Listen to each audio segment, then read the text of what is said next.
Tak ada yang lebih tabah dari hujan bulan Juni. Dirahasiakannya rintik rindunya kepada pohon berbunga itu. Kita lihat sisi lain. Assalamualaikum warahmatullahi wabarakatuh.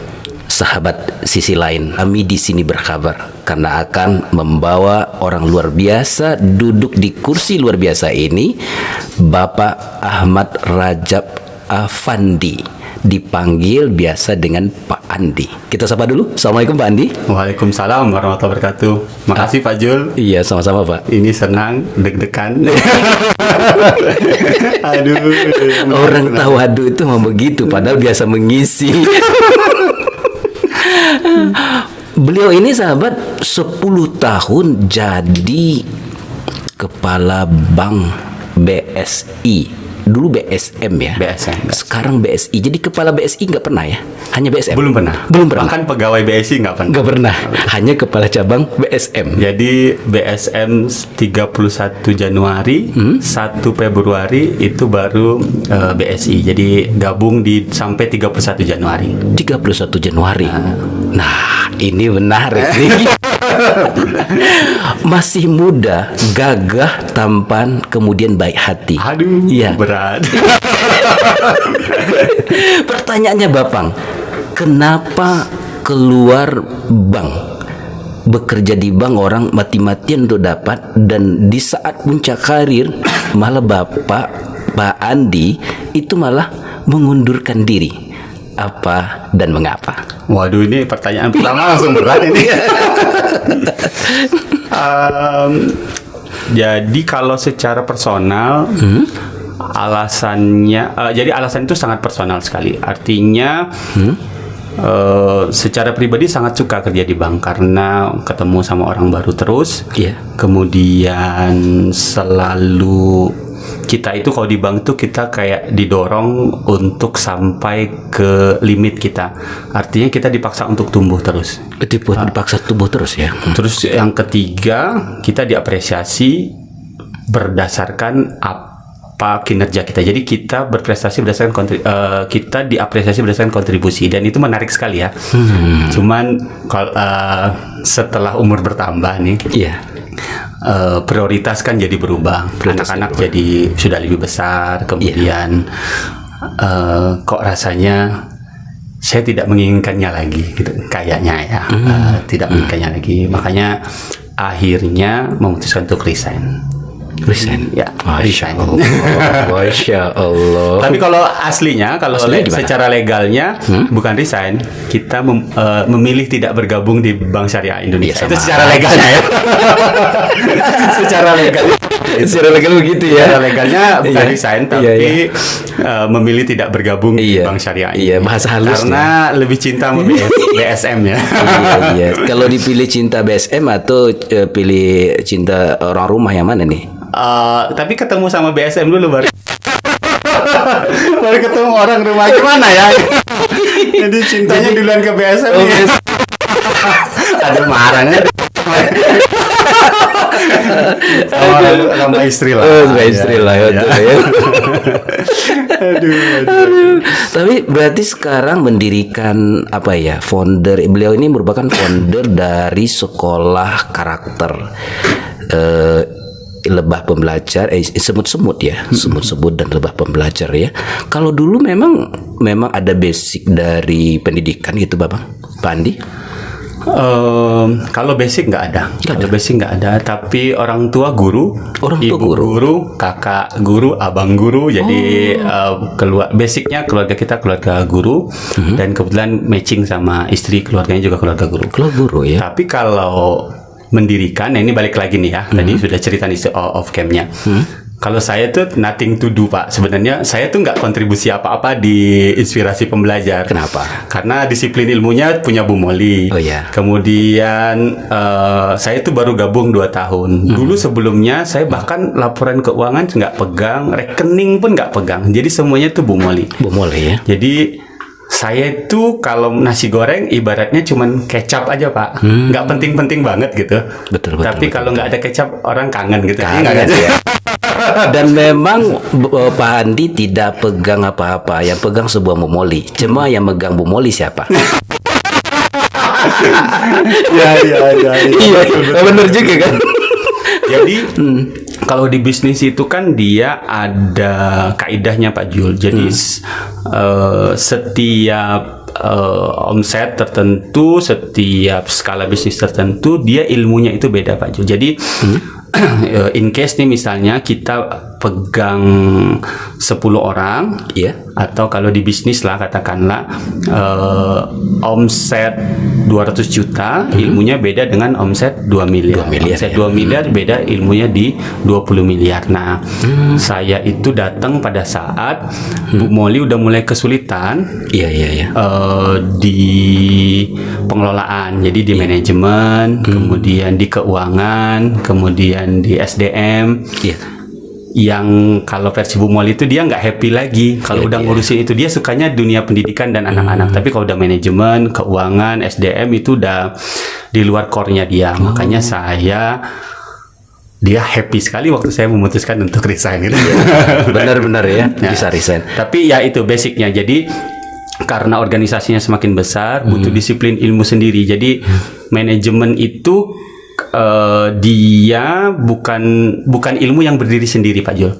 Jadi manajemen itu ilmu yang bisa dipakai ke manapun, tapi dia nggak bisa sendirian. Tapi harus kalau pendidikan dia manajemen pendidikan kan. Tapi kalau manajemen Pak ini harus gabung. Oh, dia gabung kalau manajemen seluruh manajemen. Jadi manajemen itu kayak pisau aja Pak Jul. Kayak pisau aja. Tapi pisau sendirian juga nggak ada gunanya kan. Nah, gitu. Sama kayak manajemen, kalau kita masuk ke dunia teknik berarti manajemen teknik, atau industri, manajemen industri, kesehatan, manajemen kesehatan, pendidikan, manajemen pendidikan gitu. Jadi saya masuk di saat memang Bu Molly udah di luar kendali dia secara manajemen. Tapi kalau secara kurikulum dan lain-lain, sekali lagi Pak, saya cuman kecap aja. Nggak ada kecap nggak apa-apa juga sih. Cuman kan ada yang kurang nggak? Dapat kecap orang kangen ya. Tapi sehebat-hebatnya manajemen Pak Andi, saya lebih salut dengan manajemennya Bu Molly. Bisa mengelola seorang suami berhenti dari sebuah pekerjaan. Karena gini Pak Julia, maksudnya saya tuh dibilang nggak terlibat, mungkin nggak terlibat lah ya dengan anak-anak ya, maksudnya di pengasuhan anak-anak. Kalau Bu Molly kan core dia di pengasuhan pendidikan. Mungkin kekhawatiran itu yang paling banyak karena di anak itu ya. Di anak yang itu yang saya bilang tadi, prioritas kita jadi berubah. Kalau dulu prioritas kita gimana caranya karir lancar, penghasilan naik gitu. Kalau ternyata setelah umur 35 itu kita sudah berpikir hal yang berbeda lagi. Sudah beda, arahnya beda lagi. Prioritasnya. Kalau ini Bapak, di saat sudah berhenti, itu kan sewaktu bekerja tentu ada kangen dengan anak-anak yang masih kecil ya. Itu Bapak merindukan anak, ada sisi sedihnya enggak di saat kan walaupun kepala cabang seorang leader yang luar biasa ya. Itu ada sisi-sisi sedihnya, dan di saat itu ada keinginan untuk berhenti dulu nggak? Nah itulah saya tidak semelankolis itu supaya dulu ya. Dulu ya. Karena kalau kita kerja, ambisi kita kan hidup menyala-nyala. Jadi kita hidup tuh menyala-nyala. Cuman ada masalah yang paling besar waktu itu pada saat pandemi. Dulu waktu Jakarta bolak-balik ke Bukit Tinggi itu 2 pekan sekali. Nah pada saat pandemi itu waktu itu Pak Anies Baswedan itu nggak boleh, semua orang tuh nggak boleh gerak dari kota Jakarta. Otomatis saya waktu itu udah pesen tiket itu sekitar 7 flight lah, 7 penerbangan itu hangus semua Pak Jil. Karena 4 bulan tuh nggak boleh pulang. Nah ternyata memang harus skenarionya itu memang kayaknya nggak boleh ngapa-ngapain selama 4 bulan untuk mikir nih. Ini beneran mau kayak gini aja terus kayak gitu. Kalau saya ngelihatnya pandemi seperti itu karena saya di apartemen sendirian. Pagi itu ke kantor. Di mana posisinya di kantor itu semuanya itu WFH Pak. WFH, orang gantian WFH. Sedangkan saya karena pimpinan berat saya untuk WFH. Karena saya harus mengkoordinasikan dan lain-lain. Nah selama 4 bulan itu kerjaannya kayak gitu aja Pak. Ke kantor, di rumah nggak bisa ngapa-ngapain. Sholat aja kita nggak bisa ke masjid Pak. Sholat itu nggak boleh ke masjid. Iya, iya. Belanja itu ke supermarket itu antri. Jadi misalnya supermarketnya maksimal 20 orang. Jadi kita antri dulu di luar mall. Itulah kondisi Itu kondisi yang menyebabkan harus mengambil sebuah tindakan berarti. Nah, artinya selama 4 bulan saya dipaksa mikir sih, lebih tepatnya mikir karena sholatnya di rumah, subuhnya jadinya di rumah, kemudian pulang tuh cepat jam 5 udah pulang gitu. Jadi waktu yang selama ini apinya itu menyala-nyala, saya dipaksa kayak masuk ke dalam diri sendiri dan alhamdulillahnya yang terpikirkan itu adalah saya harus mengganti prioritas hidup, keluarga seperti apa dan apa ya saya benar-benar menginginkan kehidupan yang seperti ini pada saat umur 40 nanti. Walaupun saya sekarang belum 40 ya. 45, 50 kayaknya saya suka kerjaannya tapi kayaknya bukan itu yang saya cari gitu. Akhirnya itu Pak ya. Oh, akhirnya begitu ya. Akhirnya begitu. Masya Allah. Kalau secara teknisnya saya ada umroh Pak, umroh backpacker waktu itu 2019. Kemudian saya umroh backpacker sama istri di 2019, kemudian seminggu setelah itu Pak. Jadi backpacker. Setelah backpacker tuh saya dapat hadiah lagi Pak untuk berangkat umroh lagi. Oh, habis backpacker dapat hadiah lagi dari kantor waktu itu. Iya. Dari kantor saya berangkat lagi. Jadi saya turun pesawat, lari-lari ngurus visa, terus balik nganter istri. 3 hari kemudian saya berangkat lagi. Masya Allah. Nah itu kan sendiri umrohnya Pak. Iya. Nah waktu sendiri itu saya karena doa semua sudah di langit kemarin kan. Dilangitkan Kemarin kan? Iya. Saya mau doa apa ya? Karena waktu umroh saya 16 hari Pak backpackernya. Jadi saya waktu kantor kan nggak backpacker lagi kan? Enggak lagi. Oh iya. Ya, kalau backpacker pengalamannya seperti apa nih? Nanti saya potong ini. 3 hari dan waktu itu saya sudah kehabisan doa. Akhirnya saya doa yang agak mengancam sama Allah. Pertama saya, ya Allah kalau tahun depan jadi saya bilang gini, ya Allah kalau saya tahun depan bisa punya anak laki-laki, bisa ke Masjidil Aqsa, terus saya bisa bangunan SD, gedung SD, kayaknya saya resign lah ya Allah, insya Allah saya resign lah itu doa yang nyantai banget Pak Jul. Maksudnya nggak ada pretensi karena saya doa yang seriusnya itu karena kan kemarin tuh betul, berangkat 2 minggu yang lalu saya doa itulah dan itu saya ulang-ulang Pak Jul. Doa iseng dia ulang-ulang gitu. Ya karena kan anak saya 3 perempuan semua, ini belum punya anak laki-laki, jadi saya doanya itu 3 dan tahun depannya bulan Januari anak saya lahir laki-laki Pak Jul. 2020 berarti kan? 2020. Bulan Januari anak saya lahir laki-laki. Bulan Februari saya dapat flight ke Yerusalem ke Palestina. Jadi dari Mesir ke Palestina dari kantor. Dapat. Enggak, saya berangkat. Ada teman-teman dari backpacker ngajak ke sana, ngajak ke sana, berangkatlah saya ke situ.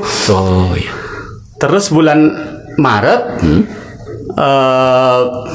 gedung SD untuk pertama kalinya. Nah, terus saya bulan April saya bingung. Aduh, saya langsung hutang kan Pak. Maksudnya aduh saya ngerasa hutang. Ya jadi itu jadi memang hati-hati sama doa lah ya.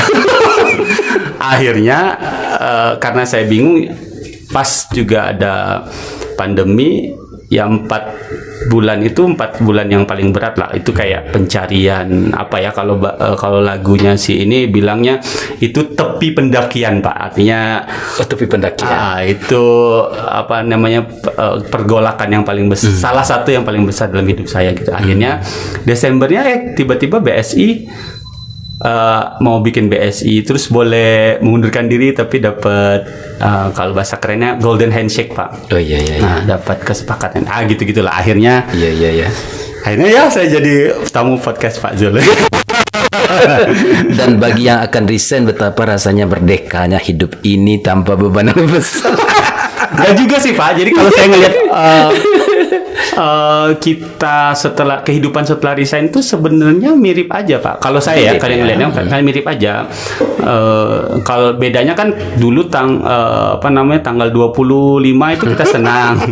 Sekarang tanggal 25 kita pusing mau bayar gaji orang misalnya. Terus apalagi ya sisanya tuh kesibukannya mirip aja. Maksudnya Mirip, ya. kalau di awal-awal saya memang nggak begitu terlibat. Tapi kalau setelah terlibat kayak sekarang itu susah sekali, waktu banyak, ikut rapat sini, rapat situ gitu, sama aja. Cuman bedanya kalau kita resign, Pak, kalau kerja kita tuh lari, Pak ya.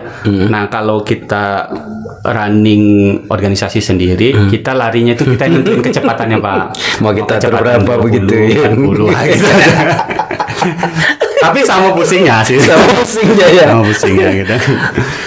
Pak Andi, sebelum kita lanjut lebih dalam, ini seru banget nih. Saya lihat tuh, apakah memang ini saya baca ya, maksudnya apa ini karakter bawaan rapi terus. Satu hal orang yang pernah saya temui itu kan, kalau Bu Moli itu cool terus. Tapi kalau Pak Andi itu ada juga agak kusam-kusamnya, ada dikit. Tapi saya lihat itu adalah rapinya itu belum saya pernah lihat acak-acakan. Pak Andi sepertinya orang introvert. Ekstrovert atau introvert? Aduh ini pakai peci, pakai batik. Ini belajarnya waktu kerja. Oh gitu ya. Terpaksa Oh gitu belajar. ya. Tapi kalau aslinya sukanya kaosan. Enggak juga, tapi sarungan. rapi. Ya saya introvert lah, yang Introvert ya. terjebak di dunia Ekstrovert. extrovertnya, di dunia marketing, di dunia pendidikan. Saya harus ketemu sama banyak orang, Iya. memenuhi ekspektasi banyak orang, ngumpul sama teman-teman di organisasi. Jadi aslinya ya ini berarti terapinya Bu Moli ini. Berhasil. Gitu berhasil ya. Berarti suka seni dong, melukis, menggambar. Penikmat, Pak. Jadi Penikmat ya. Jadi kalau kayak kemana ke kota, kalau dulu Bu Moli ngerasain lah.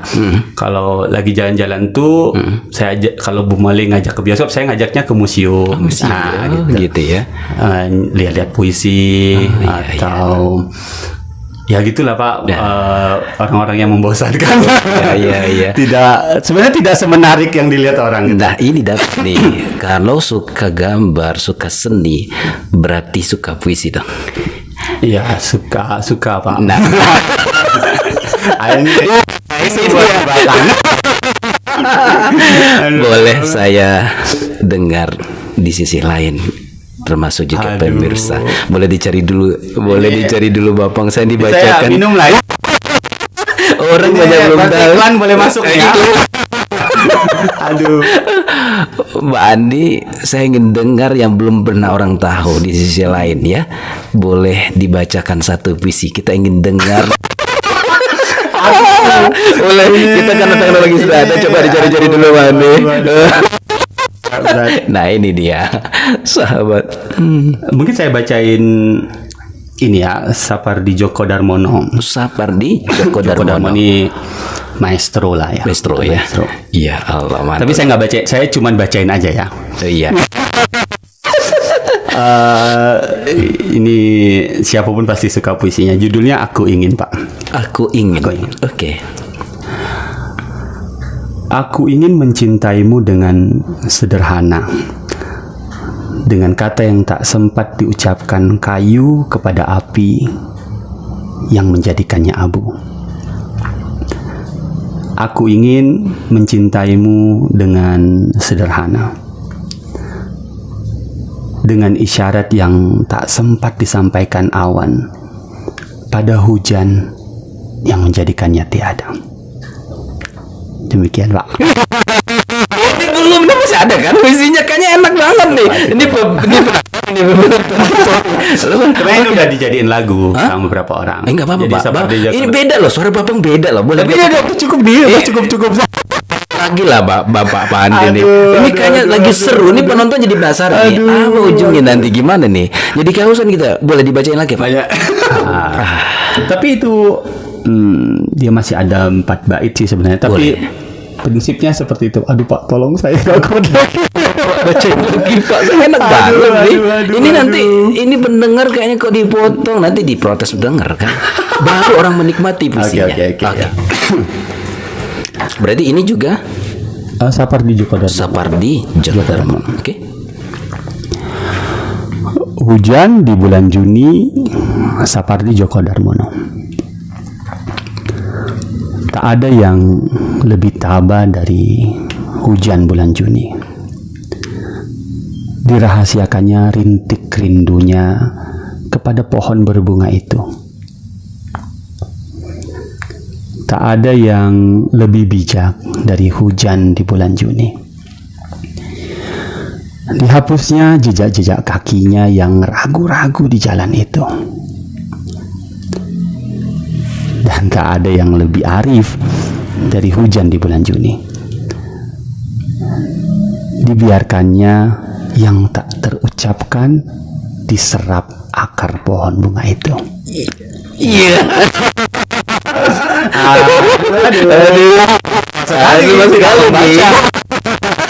Ini sebuah jebakan. Itu yang mana yang pernah dibacakan ke Bu Molly yang mana? Oh, enggak ada. Oh, tapi waktu pertama nikah saya biasa tinggalkan puisi Pak ke istri. Saya misalnya dulu ya. Gimana ceritanya ini? Puisi, tinggalin coklat pagi-pagi. Tapi ternyata saya setelah masuk ke dunia kerja udah iya, meninggalkan gitu ya. jalan. Dulu awal menikah dengan Bu Molly itu sebelum pergi kerja, waktu masih di sini berarti kan? Ya. Jadi saya nulis bikin puisi, kasih coklat gitu. Kasih coklat gitu. gitu. Puisi yang paling ingat judulnya apa? Apa ya? Ada lah Pak. Nah, dulu kali ya Pak, awal-awal. Tapi kemudian semakin masuk ke dunia profesional, kemudian sibuk ya, karena semakin tinggi kita di sana, dia minta komitmen untuk ngasih your 100%, your 200%, 1000%-nya kita tuh kita diminta untuk kasih kontribusi ke perusahaan. Akhirnya nggak hidup lagi nih bagian sisi yang seni tadi ya, otak kanan ini. Iya. Dan kayaknya sekarang selamat buat Bu Molly karena akan dapat puisi lagi dan saya umur juga mempengaruhi. Jadi kalau sekarang saya lebih punya waktu lah untuk naik gunung gitu, ya. Pak. Itu juga naik gunung kita lihat di aktivitas media sosialnya sampai ini sebelum kita backpacker tadi kan Pak ya, itu juga hobi bersepeda kita lihat ya. Oh iya. Itu malah sepedanya nggak tanggung-tanggung tuh Pak. Luar negeri. Iya. Jadi gini Pak, waktu saya mau siap-siap mau resign, saya telepon abang saya di Bengkulu, Bang, temenin ke Everest Base Camp Nepal. Maksudnya waktu itu pengen merayakan kelulusan dari dunia profesional. Oh itu. Cuman maksudnya. waktu kita kontak agent, ternyata waktu itu Nepal belum buka. Ketemu sama Pak Dedi, Pak Dedi Azam. Pak Dedi juga mau ke Nepal. Impian dia, salah satu impiannya mau ke Nepal. Tapi karena belum buka, kita kemana dulu ya, Andi? Akhirnya kita ke Thailand Selatan, ke Patani. Pakai sepeda ya. Masya Allah. Ya, hampir mirip-mirip lah ya. Tapi mudah-mudahan ya bisa segera bisa terpenuhi ke Nepalnya. Tapi waktu ke Thailand Selatan ya banyak lah yang kita dapetin. Kita sepedanya sebenarnya nggak banyak Pak, cuman 600 kilo lah waktu itu. Sama Pak Dedi sama teman-teman lah. 600 kilo ya? 600 kiloan. Jadi sehari itu 100-an. Sehari 100 kita bukan pakai road bike, pakai sepeda touring. Jadi kita lambat, pelan. Karena Thailand Selatan itu Muslim, jadi kita senang Pak. Mereka Muslim, ramah ya, berbahasa Melayu. Jadi kita dari masjid ke masjid aja Pak. Dari masjid ke masjid, makanannya enak dan murah. Jadi kita start itu dari Hat Nyai, keluarnya di Naratriwat. Naratriwat itu tetangganya Kelantan, Malaysia. Jadi kita keluarnya di Kelantan. Jadi kita masuk di barat, keluarnya di timur. Oh itu lumayan, salah satu pencapaian saya lah. Bisa kita aja lihat itu luar biasa merangsek ke komunitas Muslim di situ. Ya kita banyak lah ketemu inilah Pak, misalnya kayak polisi, tentara Thailand yang darurat. Mereka tuh kayak Aceh zaman dulu Pak, darurat militer gitu ya. Tapi ramah ya, insya Allah ya. Oh kalau ramah, sangat ramah sekali. Sangat ramah sekali. Makanannya enak sekali dan murah-murah sekali Pak. Jadi kita makan bubur ayam misalnya itu cuma 4.000 rupiah gitu, cuma 10 baht misalnya gitu. Masya Allah, luar biasa nih. Jadi lihat aktivitas luar biasa, penampilan luar biasa. Pastikan seperti apa moto hidup Andi itu, seperti apa sih Pak Andi? Kalau moto hidup sehingga kok berapi-api terus begitu ya? Ada apa di belakang Moto hidup apa ya? dapur mama pembakarnya apa nih? Kalau jadi bahkan pada saat kerja, saya kan sekali lagi Pak, saya introvert, saya nggak kompetitif orangnya, saya tidak ditentukan sama orang lain gitu. Misalnya orang lain ada prestasi apa, saya itu nggak membakar saya sama sekali Pak. Oh, nggak membakar. Saya Jadi nggak, gitu ya. saya nggak kompetitif orangnya, nggak jadi kompetitif ya? saya lebih suka kolaborasi dan lain-lain seperti itu. Cuman makin kesini, sekarang itu saya lebih suka tumbuh aja Pak. Tumbuh itu ada salah satu buku Atomic Habit, dia bagus sekali menerjemahkan tumbuh itu. Kita harus lebih baik dari kemarin 1% aja, nggak usah banyak-banyak saja ya? 1% aja. Dan kalau kita lebih baik 1% saja di hari ini dari kemarin, kalau 1 tahun itu bukan 3,6 kali Pak, bukan 360, tapi kita lebih baik 26 kali dari tahun kemarin. Jadi itu saya suka sekali tuh buku Atomic Habit. Jadi tumbuh, makanya yayasan kita namanya Inspirasi Pembelajar Pak. Inspirasinya dari Bu Molly, pembelajarnya dari saya. Pembelajar itu kita pengen long life learner Pak. Jadi belajar sepanjang waktu belajar. Iya, sepanjang waktu gitu lah. Iya. Jadi apa ya motonya? Kita pengen belajar aja lah Pak. Belajar podcast sama Pak. Masya Allah. Karena kita bertemu dengan sempat belajar, banyak ilmu yang kita dapat nih. Ini kan juga ini ya, seorang leader. Dan boleh bocorin dikit dah, kalau di sebelum kita bebeker yang tertinggal cerita kita tadi nih, seorang leader itu kan banyak orang yang ingin masuk bank itu kan. Kira-kira kalau prinsip-prinsip seorang leader di bank, mungkin Mbak Andi juga bisa bagi nih. Apa yang mesti, kita kan juga seorang pemimpin, apalagi setiap kita laki-laki nih pemimpin ya. Mungkin beberapa poin Pak Andi bisa bagi tuh yang sudah banyak pelatihan sehingga jadi pertama saya jadi BM pertama itu sebenarnya bukan karena kinerja Pak, karena keberuntungan. Nggak ada lagi yang lain, udah ini aja lah yang naik, kayak gitulah kira-kiranya ya. Saya pembelajaran begitu teorinya. Jadi nggak sekeren itu juga sebenarnya. Ini kadang-kadang amplify-nya terlalu gede nih saya. Kalau satu cabang mungkin ya, tapi ini 10 cabang di berbagai daerah jadi kepala cabang. Ini bukan kebetulan Pak. Saya keberuntungannya banyak Pak. Termasuk beruntung dapat istri psikolog. Kalau itu sambil berobat jalan. Iya. Jadi kalau setelah saya pakai teori siapa ya bagusnya? Gini nih. Jadi ada teori bagus nih soal leadership Pak. Jadi setelah kita masuk dunia leadership itu ada satu yang penting banget Pak, dan itu masuk namanya manager level 5. Kalau ada salah satu manager level. Manager level 5 itu level 4-nya. Jadi sebelum kita masuk ke level 5, level 4-nya itu adalah leader create leader. Jadi kita harus bisa mengkaderisasi timnya kita itu biar dia punya kapasitas segede kita.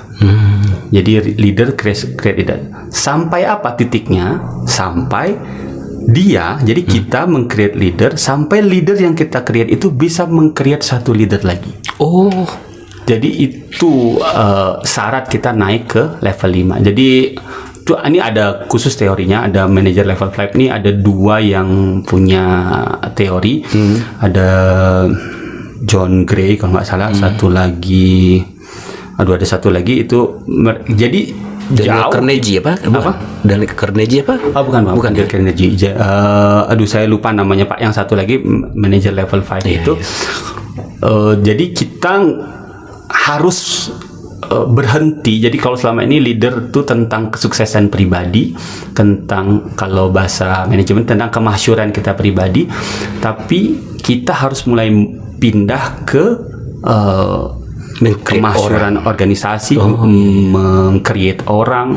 Jadi yang jangan lagi ada orang, kalau kayak di saya tuh di cabang, jangan ada lagi orang kalau waktu dia yang pegang cabangnya bagus, pas dia nggak pegang cabangnya langsung turun. Nah itu problem Pak, karena kaderisasi itu nggak seperti itu. Harusnya ketika kita meninggalkan satu organisasinya itu harus berlipat-lipat lebih bagus daripada kita. Nah kadang-kadang kita agak egois nih ketika organisasinya ditinggalkan sama kita lebih jelek misalnya, tuh kan, nah gitu. Karena saya kan, Saya kan. Nah, harusnya bukan begitu. Nggak gitu, itu baru level 3. Jadi orang yang berkontribusi terhadap organisasi dan organisasinya jadi bagus itu baru level 3. Dia belum the next level leadership. Tapi kalau kita ninggalin satu organisasi karena pondasi yang kita bangun itu kuat, maka organisasinya jadi lebih tumbuh, lebih bagus dari kita. Justru di situ letaknya. Kalau biasa kayak Rasulullah kan, Rasulullah meninggalkan para sahabat itu, dia meninggalkan leader-leader besar gitu, orang-orang yang dengan pikiran-pikiran raksasa gitu. Nah, pengennya tuh seperti itu. Jadi kalau Pak Jul kan kalau diinspirasi kan kelihatan tuh ada beberapa adik-adik kita itu yang kita paksa untuk tumbuh. Jadi kepala sekolah kah, jadi yayasan kah, itu mereka pasti nangis-nangis tuh Pak di awalnya, karena tumbuh itu nggak pernah menyenangkan Pak. Betul. Berkembang itu nggak pernah menyenangkan. Kayak Pak Zul bikin baru lagi ini, dulu di organisasi sebelumnya udah harum namanya. Betul. Terus bikin baru sendiri, baru seperti ini itu pasti nggak menyenangkan. Capek kita kalau di situ kita nanya ini Pak Zul dari ini, orang sudah Pak Zul itu ada yang mau ditransfer gitu. Tapi kalau ini kita harus ngebangun awal lagi kan. Nah ini belum selesai aspeknya, ada lagi sisi lain gitu. Yang pasti tidak menyenangkan. Jadi tumbuh itu selalu tidak menyenangkan. Tapi memang di situ insight jauh di dalam diri kita itu yang paling kita inginkan tumbuh gitu. Karena kalau kita nggak tumbuh Pak Jul itu kayak bonsai. Cantik sih, bagus sih, tapi bonsai itu nggak pernah berbuah yang bagus. Betul ya. Nggak pernah setinggi, sebermanfaat duren gitu. Diinginkan orang lain gitu. Betul. Kalau saya ngelihatnya seperti itu Pak. Jadi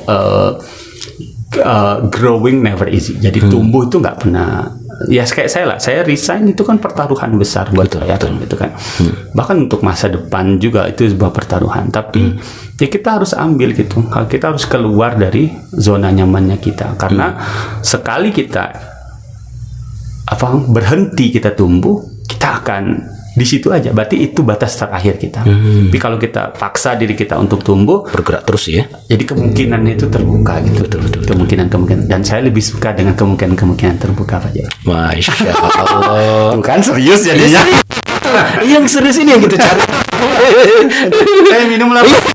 Ini untuk iklan bisa masuk di sini. Masya Allah. Iya, berarti itu yang pertama. Baru pertama ya. Ini mau berapa sesi ini? Iya, gitu Pak. Prinsip dasarnya saya ngelihatnya seperti itu. Kalau di leader itu saya ngelihat kunciannya itu seberapa besar pikiran-pikiran kita itu yang akan turun. Jadi ada teori satu organisasi, apakah itu perusahaan, apakah itu organisasi, ataukah itu partai politik, dia nggak akan lebih tinggi daripada pimpinannya. Jadi the leader is the ceiling. Jadi pimpinan itu adalah pembatas atas. Jadi kalau misalnya Pak Jul nggak mau belajar, maka aspennya ya segini aja ya. Tapi kalau Pak Zul mau belajar lagi, naikin lagi, maka aspennya akan naik lagi. Nah, saya melihat kalau di saya tanggung jawabnya kan lumayan besar. Kan ada lumayan rame orangnya. Sekarang berapa Pak? Sekarang ada sekitar 75, 78 something lah, hampir 80. Ya. Jadi kalau kami nggak belajar, kami akan segini aja. Dan kami nggak mau, karena saya sama Bu Molly itu udah sepakat ini harus sekolah ini harus jadi heritage, artinya harus jadi umurnya itu harus panjang, harus 200 tahun, 300 tahun lagi anak cucu itu akan membesarkan. Kalau saya impiannya seperti itu, maka untuk umur panjang itu saya akarnya harus kuat ke bawah ya. Harus kuat karena makin tinggi juga itu makin kencang nanti. Ya, karena kalau godaan, kalau kita pengen ngambil shortcut misalnya, Saya kan tinggal buka aja Pak kelas Betul, 2 kelas, 3 kelas, 4 kelas, rasanya Kalau sudah bisnis kalau kita ngomongnya bisnis ya. Iya, Tapi iya. kami ngomongnya Iya, betul, ini tuh apa pikiran ya, maksudnya pikiran ini harus panjang umurnya dan kontribusinya ke masyarakat itu kita pengen besar, sehingga kan kita iri Pak, misalnya perusahaan kayak perusahaan lampu ini kan umurnya bisa 100 tahun, 100 200 tahun, tahun gitu. Atau kita betapa irinya kita pendiri Muhammadiyah misalnya. Iya. Dia punya Muhammadiyah yang umurnya udah hampir 100 tahun ya, hampir 100 tahun. Itu kan iri kita Pak. Maksudnya jariah yang dia dapatkan dari ilmunya itu kan seperti itu. Nah, kalau kami impiannya seperti itu. Aduh, ini nggak boleh ngomong impian ya. Ya gitulah pokoknya. Kalau saya ngomong lihat pimpinan, saya pengen ngomong itu bahwa yang di atas pimpinan atau di organisasi apa dia harus mau belajar. Makanya saya kan paksa kayak istri dia paksa untuk ambil PhD, saya pun belajar yang baru lagi, belajar pendidikan gitu, hal seperti itu. Artinya seorang leader mesti berpikir besar dan berjiwa besar. Oh ya, itu wajib ya. Pikir besarnya itu tapi harus dibarengi dengan konstruksi ya. pemikiran yang kokoh ya. Yang kokoh, dan itu harus belajar. Nggak bisa enggak. Kita kan banyak kita terjebak sama semuanya, kita berpikir besar tuh artinya mengomentari segala hal di negara ini kan gitu. Tapi tidak ada membuminya kita ya. apa kontribusinya apa? Betul, Gitu. Kita ngomongin negaranya susah tapi kita nggak ada apa kontribusinya. kontribusinya. Dan Pak Andi bersama yang tim lebah ini sudah luar biasa ya. Sedang lebah aja pembelajar ya. Lebah yang sudah bermadu aja sudah diberi nama lagi lebah pembelajar ya. Yang terakhir nih Pak Andi dalam seorang, karena leadershipnya kok banyak kan. Ini pelatih loh, sahabat pelatih. Kalau yang terakhir apa lagi untuk tentang kepemimpinan ini Pak Andi? Kalau saya lihat poin terbesar tuh yang tadi kita harus bisa create leader. Terus yang kedua memang saya ngelihat, makanya kalau saya konsentrasinya di strategik Pak. Strategik itu how to make a strategic work. Jadi gimana membuat strategi kita itu bekerja. Artinya pekerjaan leadership itu semakin ke atas tuh sebenarnya semakin susah, semakin sulit, karena dia memastikan organisasi itu bergerak sesuai dengan yang kita inginkan. Jadi saya lihat ada beberapa teman-teman saya ngebut dia dari BM jadi area manager, jadi regional manager. Rata-rata mereka adalah pembelajar yang haus atas segala hal gitu. Karena tugas besarnya itu adalah bukan cuma berpikir besar, tapi memastikan bahwa pikiran-pikiran kita itu turun dia Pak ke bawah. Itu yang paling penting kan. Kadang-kadang orang berhenti nih, atau kita masuk sebuah organisasi, ini gimana sih kok nggak bisa. Kita kecenderungan seperti itu kan. Berhenti kita di pikiran-pikiran. Padahal dia nggak boleh berhenti. Dia harus turun lagi ke di bahasa keren itu cascading dengan aktivitas harian. Jadi tugas pimpinan itu dia daily activity itu dia harus sudah menguasai. Jadi kalau dia nggak mau capek ya nggak usah sebaiknya. Pemimpin itu capek, makanya kan sampai akhirat pun dikejar kan. Dia pasti capek, pasti capek, pasti mau belajar. Nah, kalau yang saya lihat sih, kalau kita mau belajar, jalannya tuh terang untuk para pemimpinnya. Tapi kalau kita nggak mau belajar, ya gitu-gitu aja nanti. Akhirnya kita lihatlah beberapa pemimpin yang cuma bisa komen aja kan. Pas ditanya dia ngapain tuh nggak bisa jawab. Nggak ngapa-ngapain dia sebenarnya gitu. Karena dia nggak tahu konstruksinya seperti apa. Tapi itu sampai pemahaman saya sekarang ya Pak. Siapa tahu nih ada. Iya benar ya. Kalau saya lihat sih 2 poin itu ya. Jadi selain kita mau belajar, kita mau juga capek untuk mengimplementasikannya gitu. Sejauh ini Pak, dari sekolah tentu ada banyak tantangan, tapi masih teratasi insya Allah ya. Kalau saya ngelihat kalau di organisasi kita beruntung selalu ada orang-orang yang memperkuat organisasinya kita. Dan kalau saya ke teman-teman, saya pakai semua ilmu manajemennya sehingga kita kalau udah rapat tuh setara aja. Artinya Kalau saya punya ide, boleh aja dibantah sama Zaoja gitu.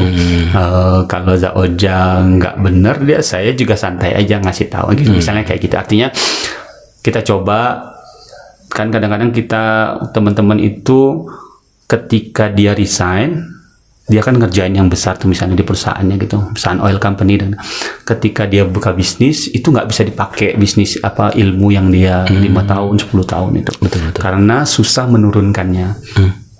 Nah, yang paling bagus itu sebenarnya kita turun kayak Pak Jul di lembaga sebelumnya kan banyak ilmunya itu. Bisa nggak sih kita pakai di sini dengan organisasi yang cuma 3 orang gitu. Kadang-kadang kita males kan Pak, kerjain aja daripada kita mendelegasikan. Mending kita kerjain aja. Nah itu tuh yang sebenarnya yang nggak boleh itu. Karena kita ngerjain sendiri itu akan bikin kita terjebak dengan rutinitas. Sedangkan tugas leader tuh dia strategik, dia memutuskan, kemudian memastikan arah organisasi itu sesuai dengan tujuan. Ini beneran kayak kuliah ya. Ini beneran serius ya. Iya. Karena leader itu tidak sama yang dibaca di buku, kan banyak tuh buku manajemen. Dan ini pengalaman dari seorang yang resign 10 tahun jadi kepala cabang. Iya, sudah jadi di antara banyak teori sudah diramu sedemikian rupa, sahabat.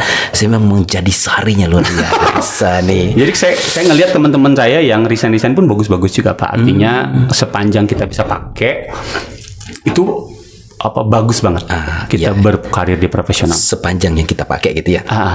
Berarti pertanyaannya berikutnya setelah leader, berarti dari ilmu-ilmu di bank itu kan berarti juga ini pengetahuan sepintas aja ya, kita nggak banyak pengetahuan tentang bank. Berarti kan ada juga peminjaman bisnis apa begitu ya. Berarti izin bertanya Pak Andi, berarti apakah ilmu yang dulu tentang wirausaha itu bisa juga terpakai nggak hari ini? Apa sih selain, maksud saya apa sih selain dari sekolah, apa Pak Andi pekerjaannya? Ya sangat kepake Pak. Sebagai apa Pak? Sangat kepake. Jadi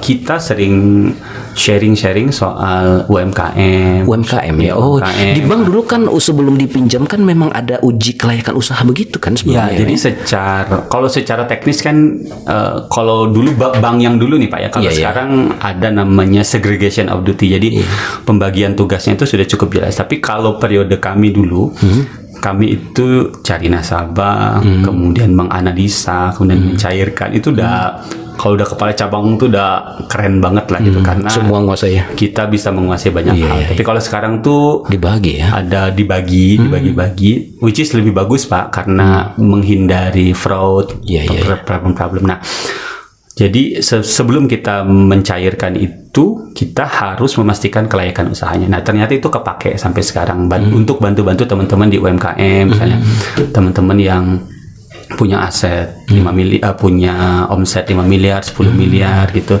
Gimana kita sama-sama ngedorong dia bisa naik ke 20 miliar. Gitu-gitulah Pak. Buat ngobrol-ngobrol, saya teman ngobrol aja. Coach bisnis sahabat. Ini kan dulu minjamkan ini ya, berarti coach bisnis. Nah, sedikit-sedikit lah. Pelatih lah ya, pelatih bisnis. Ya Allah, luar biasa ya. Ngebantu-bantu lah Pak. Artinya saya ngelihat teman-teman kayak misalnya di Aur Kuning, mereka bagus-bagus loh. Tapi memang yang tadi saya bilang sukses itu nggak bisa kita pastikan, tapi dia ada polanya Pak. Iya, polanya ada polanya. Jadi misalnya bisnis itu ada polanya. Orang-orang yang bagus misalnya kayak Pak Haji di Aur yang bisnisnya tumbuh terus itu memang ada polanya. Dia mau misalnya belajar, dia mau mencoba hal yang baru. Itu ada sifat-sifatnya ada, tapi memang kalau dikerjakan itu belum tentu juga. Tapi polanya itu ada. Sama kayak pola kejatuhan, sama persis pola tumbuhnya bisnis seseorang itu juga ada polanya gitu. Dan kita sebenarnya gampang, kita tinggal ikutin aja polanya. Pola yang sudah dibentuk, pola yang sudah ada gitu. Kayak mencatat apa yang kita kerjakan, terus mau mengadopsi teknologi, gitu-gitu kan ada. Ada ilmunya, betul. Tapi kadang-kadang kita anggap apa sih, cuma nyatet aja gitu. Saya lihat seperti itu ya, dan tugas saya itu cuma ngebantuin kawan-kawan itu untuk kayaknya bisa deh, kayaknya nggak bisa deh, kayaknya terlalu gitu. Bantu ngitungin aja Pak. Nanti harta orang. Bantuin coach itu kan kayak ini, coach itu ya kayak apa ya, dorongan kita untuk melihat arah lebih jelas ya, langkah-langkah yang lebih pasti, karena dia sudah tahu ilmunya kan, karena memang segala sesuatu memang harus dengan ilmunya kan. Iya, jadi mana ya? Makanya itu salah satu kenapa kami pengen ngedorong. Kalau sekolah itu kan dia bukan bisnis ya, dia socio entrepreneur. Jadi gimana kita kontribusi kita pada sosial, tapi mengembangkan organisasinya saya pakai disiplin ilmu manajemen yang ternyata memang kepake banget gitu. Jadi saya jadi punya ini Pak. Jadi kalau saya ngasih saran ke orang, saya jadi kayak punya tanggung jawab gitu.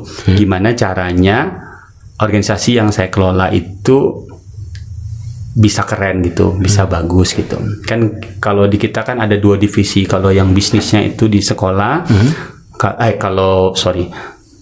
kalau yang di sosialnya itu di yayasan, kalau kayak klinik itu kita bisnis ya? Itu memang ada lininya lagi. Jadi kalau bisnis kita cari duit Pak. Kalau sekolah kita pasti nggak cari duit. Kontribusi membangun. Kita pengen kontribusi untuk masyarakat. Gitu. Ya, Insya Allah. Pengennya seperti itu ya. Mudah-mudahan ya Allah. Amin ya Allah. Luar biasa sekali ini. Wih, masya sekali ya. Juga nanti dibantu bisnis ini Pak Andi ya. Aspen itu kan memang kayaknya juga bagus juga dibikinkan bisnis nanti ya. Supaya apa? Supaya memang kan kita bisa ngatur pola juga yang cerita tadi. Boleh ilmunya apa Andi ya? Siap. Jadi gini Pak Jo, yang saya lihat gini ya.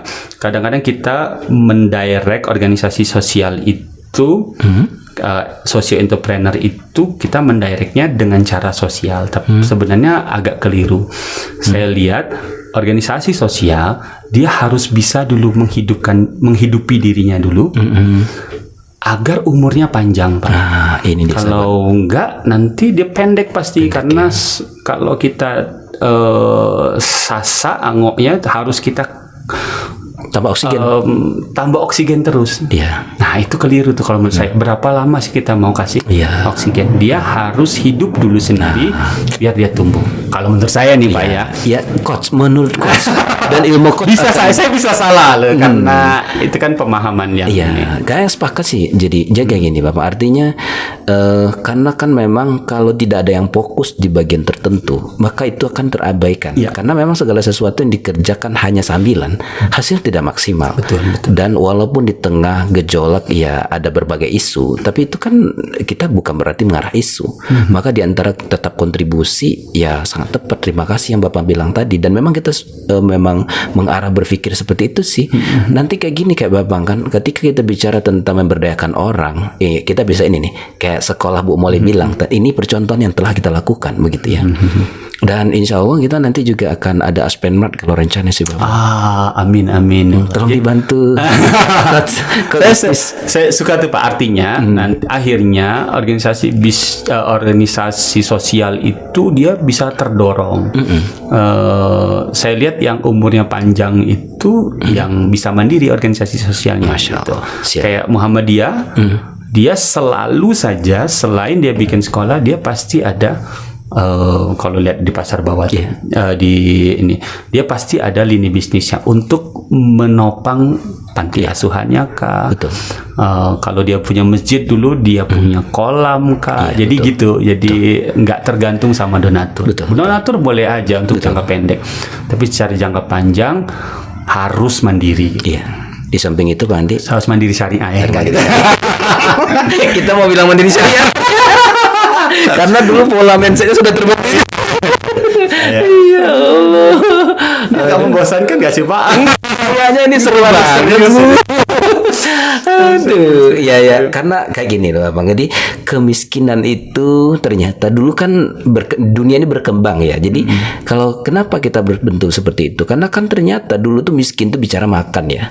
Ternyata sekarang kesini-sini itu yang miskin tuh mental. Jadi ternyata kita belajar ini rasanya bukan persoalan uang saja, tapi memang membangun sumber daya yang bilang bicara tadi tuh Pak Andi. Jadi memang makanya kita kolaborasi ini memang sangat tepat sekali untuk membangun umat seperti artinya. Oh iya Pak, penting. Jadi kalau Pak Andi sudah bangun di pendidikan, nanti kita juga bangun pola di masyarakat, para ibu-ibu duafa ya, untuk menguatkan pola pikir yang mindset tadi kayaknya Pak. Kalau saya suka memang kolaborasi Pak, artinya kayak sekarang kita di semua sekolah kita itu kita pasti bekerja sama dengan orang-orang terbaik. Jadi misalnya kemarin ada kebun vanila, ada kambing, ada. Jadi orang-orang ideal itu harus dikumpulkan dalam satu jaringan. Biar kita itu kedorong dengan apa ya? Ini kan budaya, terus ada masyarakat. Nah, kita tuh bisa naikin standar masyarakat. Pengennya ya.